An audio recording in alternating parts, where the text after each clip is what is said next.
पुराणों में एक कथा है महाराज क्वांस की। महाराज क्वांस बहुत बड़े दानी और धर्मात्मा राजा थे, लेकिन बिना गुरु दीक्षा वो दान पुण्य किया करते थे। सारी प्रजा सुखी संपन्न थी। एक दिन समय आया, जीवन काल समय पूर्ण हुआ। यमराज के यमदूत उन्हें लेने आए। महाराज यमपुरी पहुँचे। यमराज ने धर्म कर्म विचार करके उन्हें नरक में डाल दिया। नरक में जाकर महाराज क्वांस ने देखा कि अनेक आत्माएं नाना प्रकार के पीड़ा से भोग रही हैं, और कुछ आत्माएं महाराज को देख करके विलाप करने लगी, रुदन करने लगी। उन आत्माओं से महाराज ने पूछा, क्या आप लोग मुझे देख करके क्यों रोने लगे? आत्माओं ने कहा, हे पुत्र, हम सब तुम्हारे पूर्वज हैं, 71 पीढ़ी से इस नरक में पड़े हैं। यही आस लगाए थे हम लोग कि कोई धर्मात्मा ऐसा पुत्र होगा जो भगवान का भक्त होगा, साधु सत्संग करेगा, गुरु दीक्षा लेगा, उसके बाद में पिंडदान करेगा और हम सभी आत्माओं का मोक्ष प्राप्त होकर के वैकुंठ धाम को जाएंगे। वो आज आशा निराशा में बदल गया पुत्र। इसलिए हम लोग विलाप करने लगे कि अब लगता है हमारा उद्धार नहीं होगा। उसी बीच में एक साधु आए। यमराज ने देख करके उन्हें दंडवत किया, प्रणाम किया, सत्कार किया। साधु ने इन पूर्वजों और महाराज क्वांस की बात को सुनकर के कहने लगे, राजा को एक बार इन्हें चांस दिया जाए, एक बार मौका अवश्य सुधरने का दिया जाए, ताकि इनकी 71वीं पीढ़ी का मोक्ष प्राप्त हो। इन्हें पुनः मृतलोक को भेज दिया जाए। साधु की आज्ञा मान यमराज ने राजा को छोड़ दिया। राजा पुनः गए, अपने परिवारजन को सारी कहानी बताई जो उन्होंने नरक में देखा था, जो उन्हें यमपुरी में देखा था। तुरंत पंडितों को बुलवाया और कहा, हे विप्रगण, अब मुझे गुरु दीक्षा लेना है। मुझे जो है शुभ मुहूर्त बताइए। पंडितों ने कहा, प्रभु कल ही शुभ मुहूर्त बनता है, कल ही आप जो है गुरु दीक्षा प्राप्त कर लें। तो महाराज की यह तैयारी होने लगी। पंडितों ने सोचा कि महाराज जो पहले सोना चांदी अन्न गाय वस्तु जो दान किया करते थे, वो महाराज अब नहीं करेंगे, क्योंकि वो भागवत भक्ति में लीन हो जाएंगे, सत्संग में लीन हो जाएंगे, गुरुमुख लेंगे। तो अब वो हम लोगों का जो व्यवसाय था वो बंद हो जाएगा। जो हम लोग राजा से लाभ प्राप्त करते थे, जो ज्योतिषी ज्ञान के चक्कर में हम इनको फंसाते रहते थे कि हे महाराज तुम्हारे ऊपर ये दोष है, वो दोष है, वो दोष है, तुम्हारी राशि गड़बड़ है, आदि इत्यादि जो ब्राह्मण लोग फंसा करके रखे थे, उस मन में विचार करने लगे कि अब हम लोगों की यजमानी बंद हो गई, क्या किया जाए। जाकर के घर में अपने अपने पत्नियों से विचार करने लगे। पंडिताइनों ने, ब्राह्मणी ने अपने अपने पंडितों से कहा कि जाओ कोई ऐसा युक्ति निकालो जिससे रानी को भ्रमित हो। रानी अगर चाहेगी तो राजा गुरु दीक्षा नहीं लेगा, पुनः फिर उसी कर्म में आ जाएगा।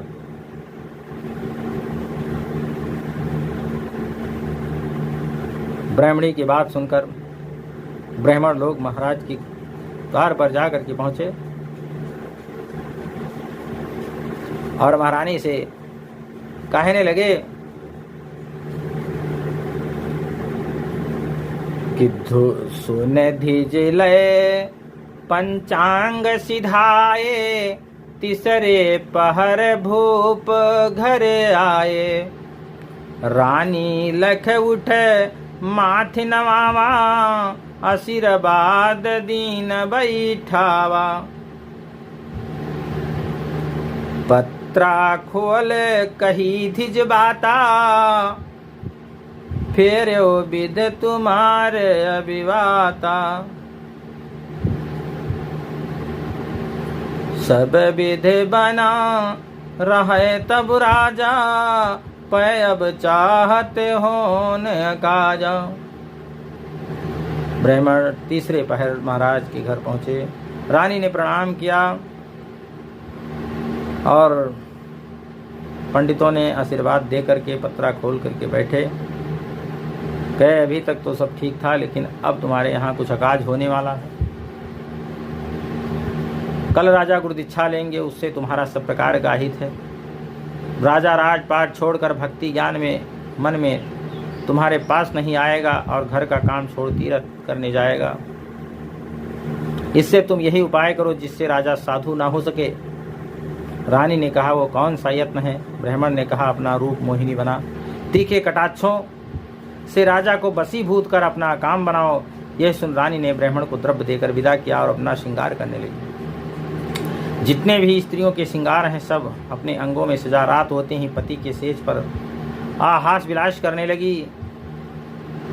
जब राजा को काम बस देखा तो खूट पकड़े से कहने लगी कि आप स्वर्ग से लौट अनेक दान दिया, परंतु हमें कुछ नहीं दिया महाराज। तो बोले नृपते मांगहु प्यारी, जो कछु इच्छा हुए तुम्हारी। राजा ने कहा हे प्यारी, मांगो, जो तुम्हारी इच्छा हो सो मांग लो। विधि हरि को साखी दीजे, तो हम कंत मांग वर दीजे। महारानी कहने लगी कि तीनों देवताओं का शपथ खाओ, तब मैं मांगूंगी, नहीं तो नहीं मांगूंगी। यह सुन राजा ने हर्ष समेत सौगंध खाई। यह सुन रानी ने कहा कि आप राजा हो, राजा को भक्ति शोभा नहीं देता। हे महाराज, आप साधु न बनो, आप गुरुदीक्षा न लो। भक्ति करने से बड़ा अकाज होता है, इसलिए मैं रोकती हूँ। दान पुण्य भले ही करो, जिससे तुम तुरंत फल प्राप्त होता है। यह सुन राजा व्याकुल हो कहने लगे, जब तब यज्ञ दान करने पर भी बिना भक्ति के जीव नहीं तरता है। देखो, जो बिना भक्ति के दान किए हैं वह गिरगिट सर्प और हाथी का शरीर पाए हैं। इसलिए मुझे गुरुमुख होने की आज्ञा दो और तुम भी प्रभु की भक्ति कर उसका श्रेष्ठ फल प्राप्त करो। रानी ने कहा तो पहले पर क्यों दिया? देखो, शिव दधीच को भक्ति वश वचनबद्ध होकर अपना शरीर त्यागना पड़ा। महाराज हरिश्चंद्र ने वचनबद्ध होकर राजपाट छोड़ करके डोम के घर जाकर के पानी भरा। इस प्रकार नाना प्रकार के उदाहरण देकर महारानी महाराज क्वास को समझाने लगी।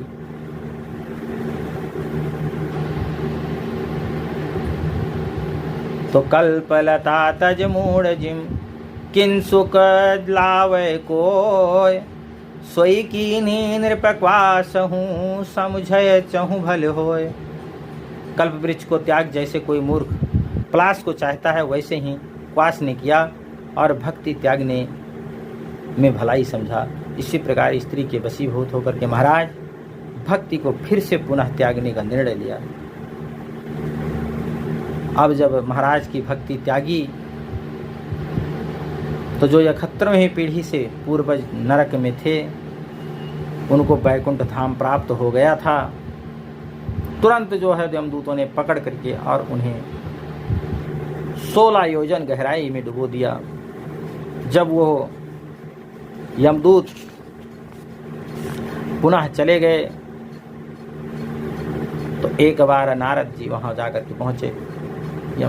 हम लोग देखा वही पूर्वज रुदन कर रहे हैं। नारद ने रुदन का कारण पूछा। उन्होंने महाराज क्वास की सारी कहानी बताई। इस प्रकार पुनः मृतलोक जाकर भी नहीं सुधरा, पत्नी के वशीभूत हो गया। अब आज हम लोग पुनः नरक में आ गए हैं।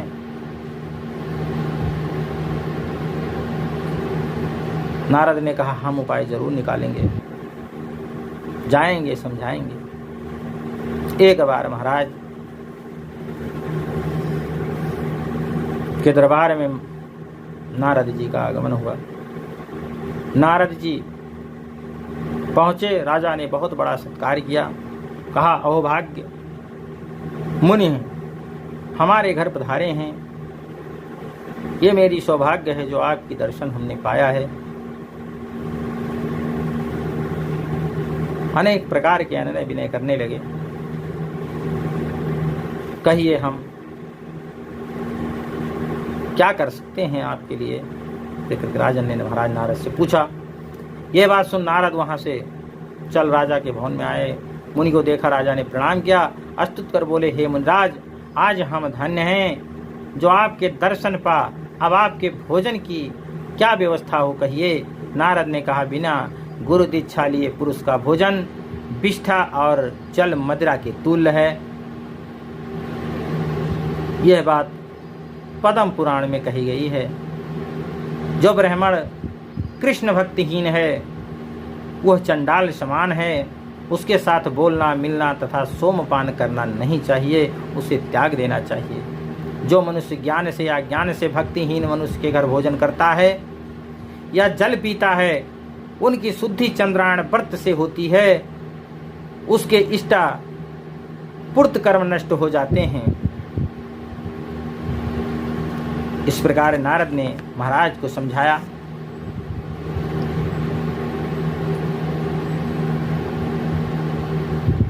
महाराज ने नारद को सारी बात बताई कि हे प्रभु, मैं क्या करूं? इस प्रकार पत्नी ने वचन ले लिया था मुझसे। तीनों देवों का शपथ रख दी थी हम पर, इसलिए मुझे भक्ति का त्याग करना पड़ा। तो नारद ने कहा कि स्त्री स्वभाव के विषय में वेदों ने इस प्रकार कहा है, रहित आचार विचार विहीना परम भयाकुल छल बल पीना। आचार विचारों से शून्य परम भय भी छल बल और में प्रवीण होती हैं स्त्रियां। चंचल बुद्ध चपल अवगाही सदा अकच्छ लाग मुख स्याही। चंचल और चपल, सदा दुख देने वाली तथा कलंक लगाने वाली, श्रवण नासिका के भेदों से अभंग, निर्दय और जिसके सभी अंग मलिन हैं, इतने अवगुणों से युक्त स्त्री होती हैं। वो तुम्हारा कैसे ना अपकार करेंगी। दुष्ट स्त्री की बातें तुम्हारे समान जो स्त्री का दास होता है वही मानता है। हे राजन, जो स्त्रियों के वशीभूत हुए हैं उनके सभी कार्य व्यर्थ हुए हैं। शशि, श्रृंगी, ऋषि, विधि और इंद्र आदि ऐसे ही हैं। एक प्रसंग और सुनाता हूँ, मन लगा करके सुनो। कुंडल नाम का एक ब्राह्मण था। वो क्रोधी और निर्धन था। सुनिर्धन जानकर उसकी स्त्री नित्य सवेरे उठकर पति को हजारों गालियां दिया करती थी। एक दिन धिजन जपुस तकलीना उठ पर देश पयाना कीना। सो एक दिन वो ब्राह्मण अपनी पुस्तक लेकर के प्रदेश को चला। रास्ते में एक सुंदर तालाब देख उसमें स्नान कर सिर में तिलक लगा भगवान की कथा कहने लगा। पुणे हरे कथा कहन धिज लागा बाबी एक माधरह नागा। त्यही हरे कथा सुनी सुख माना तपन मिट्टी कुछ हृदय जुड़ाना। वो ब्राह्मण जिस जगह जाकर के रुका वहाँ एक बांबी थी। उसी बांबी के अंदर एक सर्प रहता था।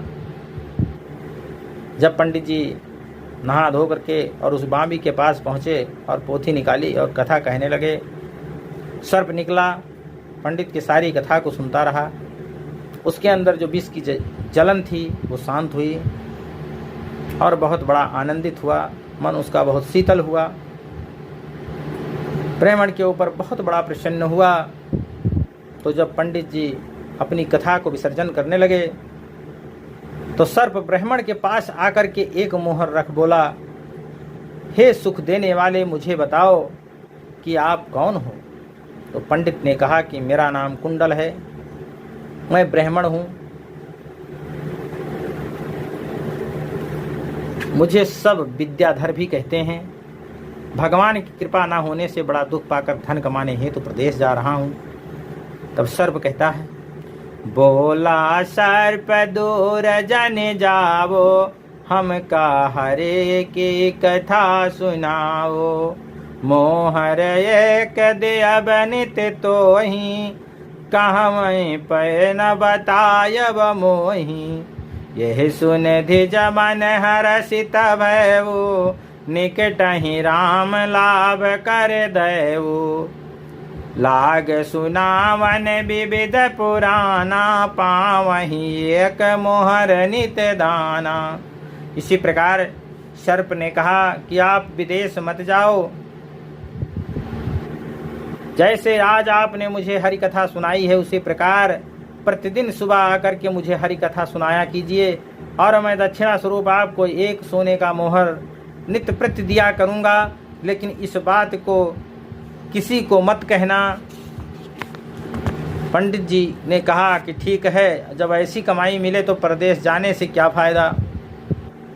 पंडित जी नित्य प्रति जाते, पूजा पाठ करते, एक मोहर ले करके आते, और वह पंडित धनवान हो गया, सुंदर महल बन गई। सो एक दिन उसके घर एक पड़ोसिन ने आकर के ब्राह्मण की स्त्री से कहा, तुम तो बहुत निर्धन थी, तुमको यह धन किसने दिया।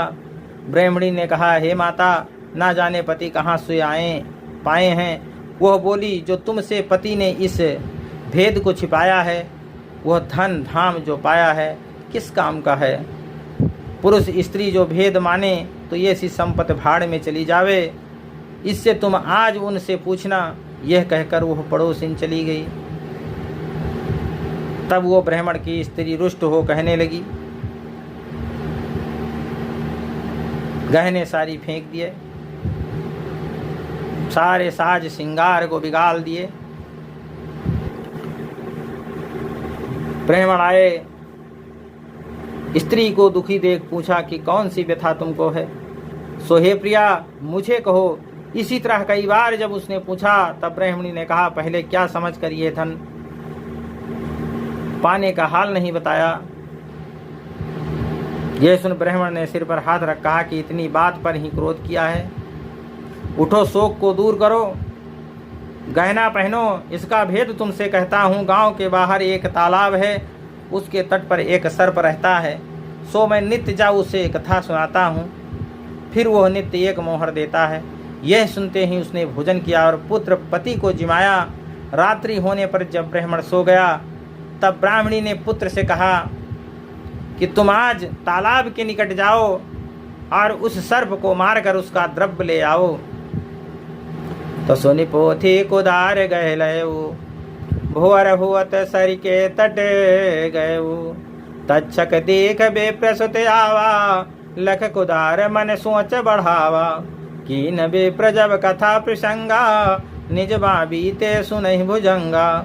तब धिज विविध रागनी फेरी, तदप न लागे घात तहि केरी। ये सुन पोथी और कुदारी ले भोर होते ही तालाब पर पहुंचा। सर्प ने देखा ब्राह्मण का लड़का कुदारी सहित आया है। यह देख चिंतित हुआ। जब उस ब्राह्मण ने कथा प्रारंभ की तो सर्प बावी से सुनने लगा। तब ब्राह्मण ने अनेक प्रकार के राग गान आलापन करने लगा, परंतु फिर भी उसकी घात न लगी। तो करण विसर्जन लाग जब, तब निकसा सो ब्याल। मोहर एक चढ़ाई के, बहुर फिरा तत्काल। नित्य प्रति की तरह जब कथा विसर्जन होने लगा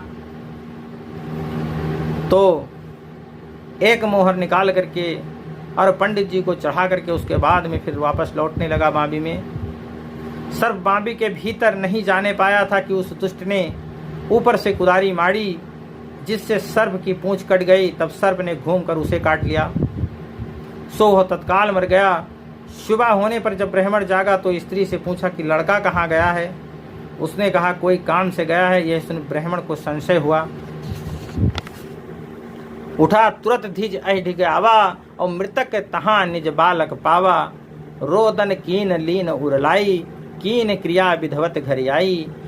कछ दिन बाद सर्प ढिग आयो, धर धीरज अस बचन सुनायो। आए पुराण सुनहु यजमाना, क्या कारण हमते दुख माना।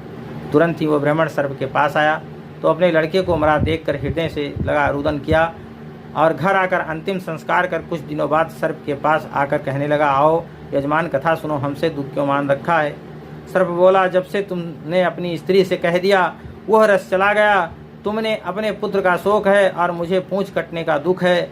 अब हमसे तुम्हारा कोई काम नहीं है। यह सुनकर ब्राह्मण घर लौट आया और उसे कुछ तो पुत्र शोक, कुछ धन शोक हो गया। हे राजा, जिस प्रकार विप्र ने अपनी हानि की उसी प्रकार तुम्हारी मत बौराई है। जो स्त्री की बात मान करके, जो महारानी की बात मान करके आप गुरुमुख होना नहीं चाहते हो, आप भगवत प्राप्ति करना नहीं चाहते हो, उसी प्रकार तुम्हारी यह हालत है। भगवान का भजन छुड़वा कर जो अपने धर्म को दृढ़ करा रहा हो, उसे शत्रु समझ त्याग देना चाहिए। जैसे प्रहलाद ने पिता को त्यागा था, भरत ने माता को त्यागा था, विभीषण ने भाई को त्यागा था, बाल ने गुरु को, और ब्रज वनिताओं ने अपने अपने पतियों को त्याग करके सुख पाया था। इसी प्रकार महाराज व्यास को महाराज नारद जी ने महाराज को सुनाया। शेष कथा अगले वीडियो में आपको हम सुनाएंगे। तब तक के लिए जय श्री कृष्ण, जय श्री राधे।